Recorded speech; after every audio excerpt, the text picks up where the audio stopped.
Hello everyone, thank you very much for watching our video. Today I came to our honorable teacher's house, Mr. Shafin Ahmed. Thank you very much.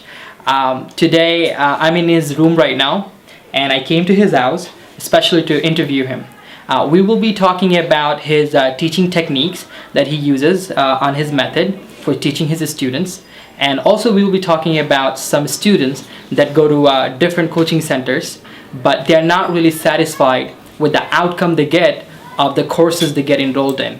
And I'm very happy today to interview our honorable teacher. He has exclusively given me some time so we can learn some techniques that he uses, and we can really learn why a lot of students are not really 100% successful learning English. Thank you very much, sir. Welcome to our interview. Okay, thank you very much. You're welcome. I have some a series of questions for you. Would you please answer a couple of questions just so we can learn how we can really improve our English learning method? Definitely. First of all, I would like to thank my honorable audience and the students, especially my Facebook friends. Let's see. He's going to ask me some questions. I hope I will answer you properly. That will really help you to improve your spoken English. Please. Thank you very much. My first and foremost question to you is why did you start Shafins? Actually, when I was a child, I wanted to speak English. And I found that 15 years, 20 years back, right, people in my country, they wouldn't love to speak English, and they didn't speak English as well, right? And so when I learned it, so I was looking for some of my friends or partners, whom can I speak English with, but I didn't find it out, right? So I learned it and I was looking for some friends to speak English. Then I thought, people in my country don't speak English properly, and maybe the speakers are limited, especially for Bangla medium. Very right. So I started. Then I thought that I should teach English. So I should increase the number of speakers in my country so that they can speak English. And later on in future, people can have a lot of partners to speak English and to develop the country as well. People who are Bangladeshi, they can't speak English properly. They face several types of problems in their job, business, when they travel to foreign country, do business with a foreigner. So then they face a lot of problems. So this is how also our country is getting poor, and they are not developing anyway. So that's why I decided to start Shafins, to teach the people in my country to develop their lifestyle, their future, their business, their jobs. They should have everything they really wanted in their life or want to. Thank you. Okay, so that's a very strong background you have. Now, let me ask you this. How can someone learn English very, very easily? Well, someone can learn English very easily. What I did when I was a child, right? I used to speak a lot and study in my room. So still now, you're in my room taking my interview. Thank you. Still, I practice every day how to teach and how to speak English. Right, so sometimes students go to class and come back from class, they don't speak English. They just learn it and they don't practice it. And they have excuses. Sir, I have no friend to speak English. No, these are the excuses. You learn it wherever, whatever center is, it doesn't matter. You should practice it at home as long as really possible. So even if you don't have partners? No problem. Oh, wow. And even I see the students, I used to see in my center, now the students are motivated. When they come back to next class, they start talking to their friends in Bangla. They shouldn't do it. And when they get up, when the class is over, right, they get up and they speak in Bangla with their friends. Let's get up, let's go. These are the sentences they can also speak English. Teachers should motivate the students. When you come into the class, it's not enough, right? During the class, you are speaking English. But before the teacher comes into the class, right, students 15 minutes, 20 minutes earlier, they come into the class. In that case, they can also start talking to English, like, hey, how are you? How was your day? How are you doing? But we need to motivate the students. Speak English during the class, after the class, before the class. And if you don't have friends or partners, it doesn't matter. You start alone. Make conversation at home alone. Okay. You don't need your friends. In your room, you practice. How are you? I'm fine. And you? I'm also fine. Where are you going? I'm good. So try to role play. 2 persons, activities, conversation. You make yourself. So impersonate yourself onto another person. That's the point. That's the point. And you become your own partner. You shouldn't wait for your friends or maybe your partners or maybe you're looking for someone who speaks English. You are just looking for and looking for. You're not getting it. That's not the point, right? Start it at home. Do it. Make two persons conversation alone, but loudly. Okay. And this is how they can improve. I did it in my life, right? I used to speak English. I used to practice English in my room 4 hours. So in 4 hours, 400 conversation I used to practice. Wow. I didn't wait for me. If I see my friend on the way, I will ask him, how are you? Then he will answer me, I'm fine. I didn't wait for that. I used to speak along. How are you? I'm fine. Where are you going? I'm going to my center. And you, I'm going to college. And okay, have a good day. Okay, have a good. This is how you can make conversations. No excuses. So you never had to wait for any friend. Every center, every teachers in Bangladesh, they should say their students, right? No excuses, you practice alone. Don't wait for your teacher. Don't wait for your friends to speak English. Do it alone. If you really want to do it, you can do it. That's what I do. Very nice. Now, it's very hard for me to believe that you yourself once were a learner, the way you speak. Yeah. Now, how can you explain this, that someone can, a learner from the beginning level up to the point he speaks English, he can be very fluent in speaking? He can be fluent. First of all, you need to practice English during the class, right? Second of all, you need to practice it fluently. Suppose you practice at home. This is natural. First or second classes, right? How are you? I'm fine. And you? I'm also fine. Then make this speed. How are you? I'm fine. And you? I'm fine too. Where are you going? Not like this. Where are you going? I'm going to college. Not like this. I'm going to college. For first 5 classes, 10 classes during your courses, right? You can speak slowly, but you have to have that intention. I need to make this speed. A teacher has to teach those students, motivate those students, make your increase. And how to make it? Sometimes students don't know. Students think in my country, most of the students think if I speak English, my fluency will increase. That's wrong. I used to speak English with several types of people in my country, and I couldn't increase my fluency. How I did? At home. I used to speak slowly, then I decided I need whatever I say, I need to speak is fluently, and I did it. Wow. And this is how the students can. Talking about speed and fluent, do you think accent plays a great role here? Of course, right, definitely. What I'm trying to say, right, actually, we sometimes do business with the Americans, the British, with the English people. It can be any country. Then accent matters, right? We don't understand them. Right. It's people who said that people don't speak English Bangladesh. 50-70% people who speak English, among them, they don't understand. They don't have listening power when the foreigner, when the English people, they're talking in English fluently. Because of their accent, they are not getting it. Right. So we need to improve our accent as well to understand listening. Okay.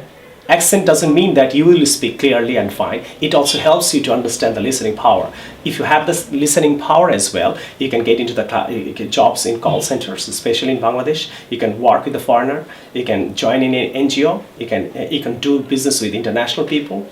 True. Very true. So that basically accent has a very important role. Of course. It's very to develop the country as well and to develop yourself, definitely, slowly but surely. Very nice. Okay, so accent basically is to understand the way of their pronunciation. That's the point. And if you also sound better, then it matters. Suppose one example I can give you, right? In the tea stall, you will find out, right? People are speaking English. Right. Right? We speak in Bangla in the tea stall, suppose. And the same accent, we do not use it in our office. Right. We speak in Bangla with our family, right?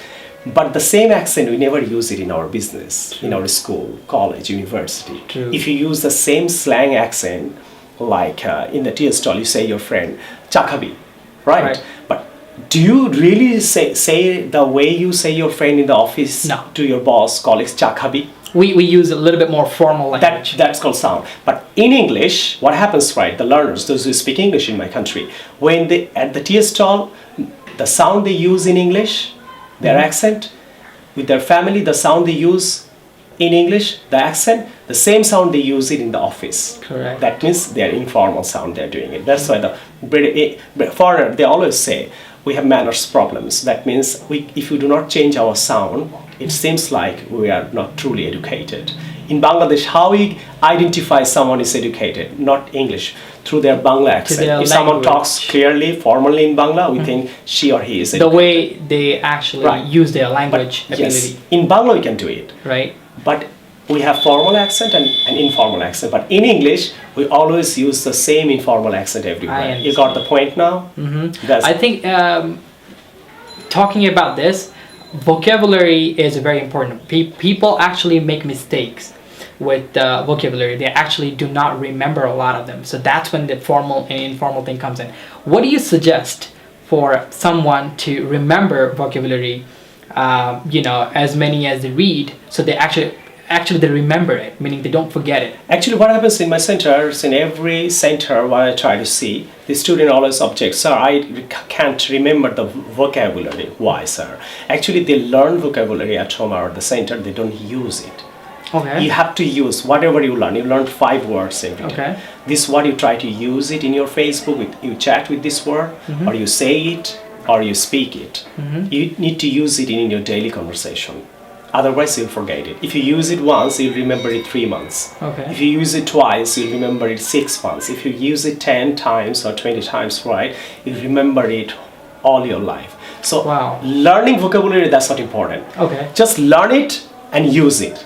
And how to use it? You have Facebook, you chat with your friends with the word. Right. You have foreign friends also there. You have your daily speaker, maybe you have some of your friends or family members who speak English. You try to intentionally use it. So you mean to intentionally make up a sentence with the word that we learn, That's the and then keep using the word as many times as possible so we can, okay, that's very, very important thing that we've learned today. I think my next question would be, what are the problems you personally face on the way of teaching English to your students? Okay, well, that's a good question, right? I truly face, right, sometimes I do motivate the students to speak English in the classroom, outside, or maybe in your room, alone. When I tell them to speak yourself, that is the toughest thing. They don't try to do it. Actually, they don't feel like speaking alone. Actually, it happens, right? In the gym, when you go, you love to take exercise. But if I tell you to do exercise at home when you do not get time to, then you are demotivated. Right. You don't want to be motivated. Actually, these are the problems. And sometimes I also face, not me, every center in my country. I'm not trying to accusing teachers or blame the centers and all that. Actually, students come to class, teachers teach them properly. I can guarantee some of the centers, maybe they're doing good, but the students are not practicing it, learning, doing their homework. Or maybe they do not practice with their friends, or maybe they don't try to memorize vocabulary.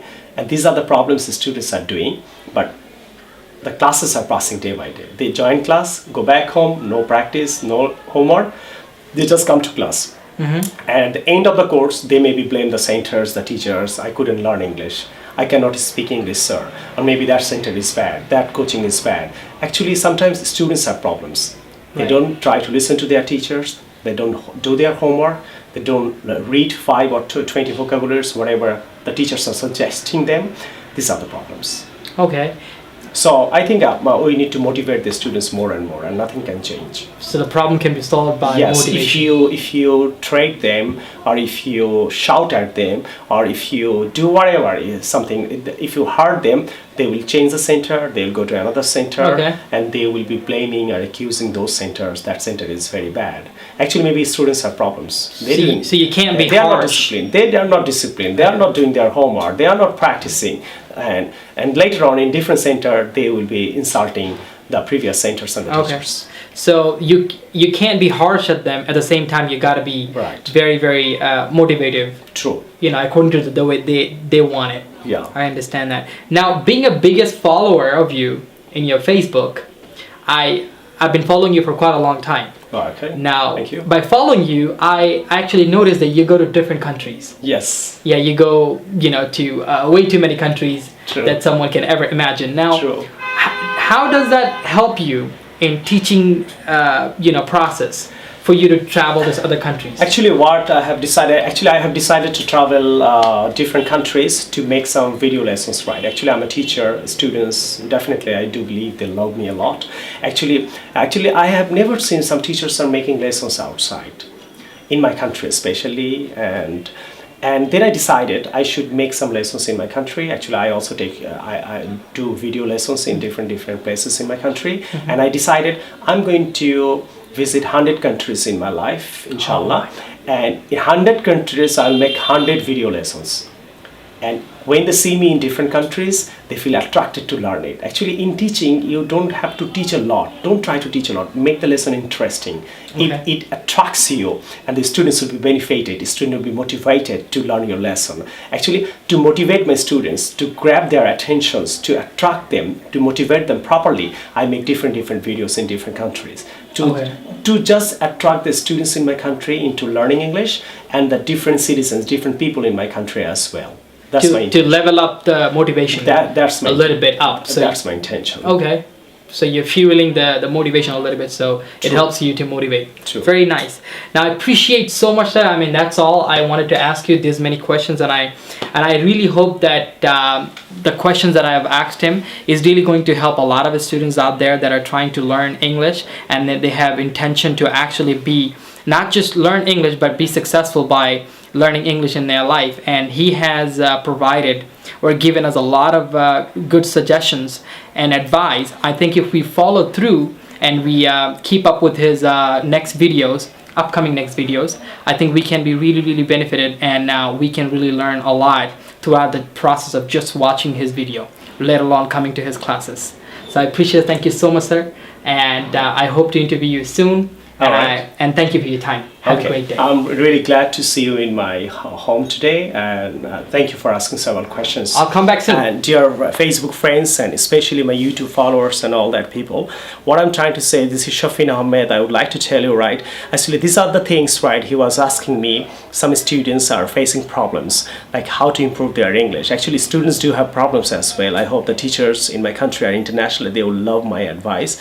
Actually, sometimes students have problems, sometimes centers have problems. So what I'm trying to do, these are the interview questions will really help the entire people, especially the Bangladeshi. Thank you very much, Shafin Ahmed. Bye-bye.